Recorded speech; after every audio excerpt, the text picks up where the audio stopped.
Hello and thanks for joining me for part 5. This is the final video in the handle making series for a ferro rod. I'll be doing some kolrosing. I'll kolrose this little totem head and I'll kolrose the actual handle itself. So let's get started. Now I'll be taking you through all of these video shots at a very fast pace because a lot of it is just simple knife work here, not too much detail to follow.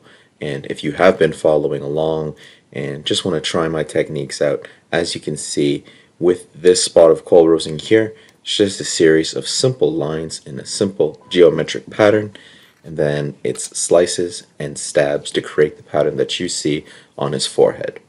And everyone should have their own maker's mark if they choose to use one. I do, and mine is a simple little rune that is a combination of 2 Elder Futhark runes. And now we'll just give this guy a nice little oil bath.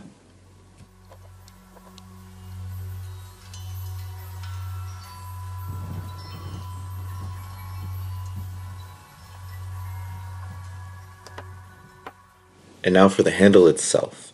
So I just drew these patterns freehand. Once again, it's just a series of lines and swishes or what have you. They sort of resemble runes. I think they look very ancient and I like how they turned out. I put one unique pattern on each side and then my maker's mark on the very back. Kolrosing in this kind of style is very fun because you don't have to worry about following a grid or making it extra clean or overly detailed. It can be as simple or as complicated as you like, and you're just going off the top of your head. It doesn't require a lot of talent or skill in this. You're just following the lines as close as possible, and the best part is if you mess up, you can sort of just mimic that on the other side and it'll become a new design. If you haven't tried kolrosing before and you wanted to give it a try some fun little lines like this. Just do one line down the center, some cross lines, some dots on the outside, and before you know it, you'll have a nice unique little pattern. And now to just give this a quick little dip in the oil as well. For the kolrosing pigment, I have some finely crushed coffee. Just do a light rub, get it into those kolrosing cuts. Now that it's oiled, the coffee powder itself combined with the oil creates a bit of a paste texture, and it helps it get deep down into those kolrosing cuts. Now that it's been oiled and the pigment has been applied, it's time for an ultra fast burnishing with this deer antler. I sped this up ultra fast, so it looks kind of funny how fast this is going, but I thought it was necessary to speed this video up tremendously because the actions that I'm performing here are relatively simple. You don't need to see me do them in real time, and I did want to make a quick YouTube video as opposed to my others which are a little bit longer. So that's all done, burnishing complete, just giving it a quick wipe, and then we can take a look and see how they turned out.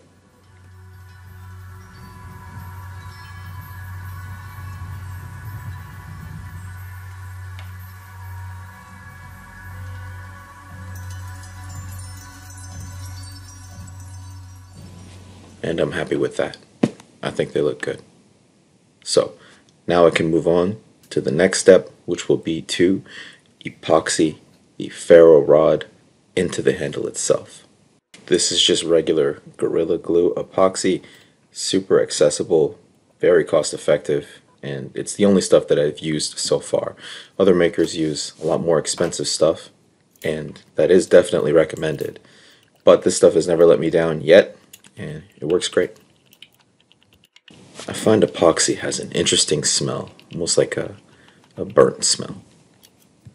So now through trial and error, I've gotten this wrong a lot, and I've gotten it right a few times. The more handles I make, the more I find out and learn, and the better I get at it. So I want to coat the inside of it liberally, but I don't want to fill it up because if it's too full, it will slop all over the place once I insert the ferro rod handle itself. And making a mess with quick drying epoxy is a little bit complicated, so it's best to be avoided. So that's why I have the top of the handle taped off make the cleanup a little bit easier. And just applying a little bit on the ferro rod itself, that I can actually insert it and set it properly.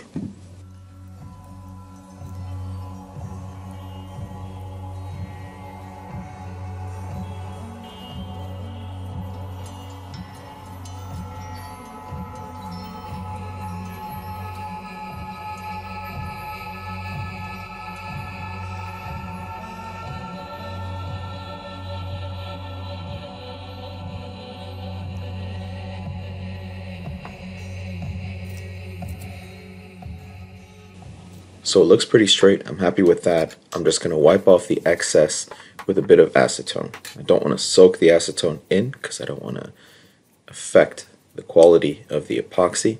I just want to get the excess off the top of the handle.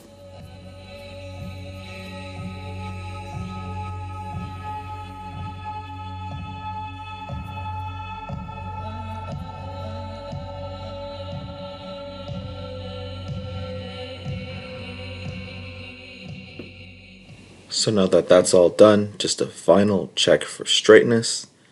I think it's looking pretty great.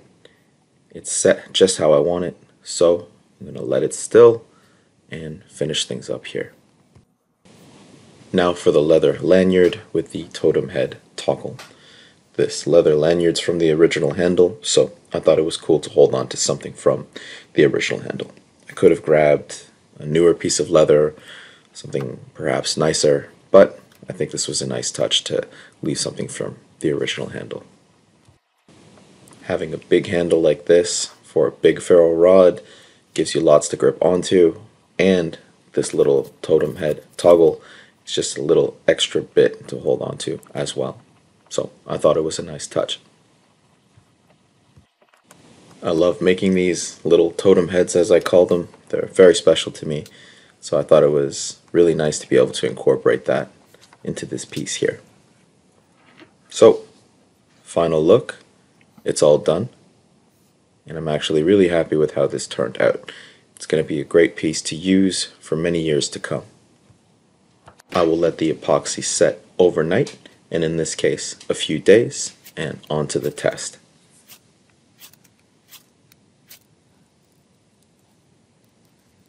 So that's what it's all about. It may look nice, but even better, it actually works. So I know this was a long series, but the handle was a pleasure to make, and it was a pleasure to share the journey of making it with all of you. More content recorded, and I'm recording more all the time, so subscribe if you enjoy it, and I'll keep sharing what I do with all of you. Take care.